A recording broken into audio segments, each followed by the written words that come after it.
নমস্কার বন্ধুরা, আজকে রান্না করে দেখাবো ঘ্যাটকুল ডাঁটার চচ্চড়ি। তার জন্য ঘ্যাটকুল ডাঁটা, কাঁঠালের দানা, পেঁয়াজ, রসুন, কালো জিরে, তেল, হলুদ, লবণ। প্রথমে একটু লবণ দিয়ে ঘ্যাটকুল ডাঁটাটা আর কাঁঠালের দানাটা সেদ্ধ করে নেব।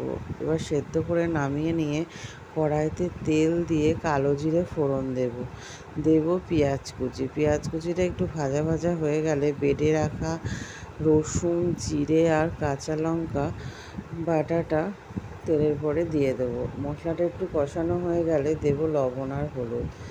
মশলাটা আরেকটু নাড়াচাড়া করে দিয়ে দেবো কাঁঠালের দানা আর ঘ্যাটকুলের ডাঁটাটা। ভালো করে একটু ভাজা ভাজা হয়ে গেলে নামিয়ে নেব। আমাদের এই ঘ্যাটকুলের ডাঁটার রেসিপিটা আপনাদের ভালো লাগলে লাইক, কমেন্ট, শেয়ার করে দেবেন আর চ্যানেলটা সাবস্ক্রাইব করে আমাদের পাশে থাকবেন।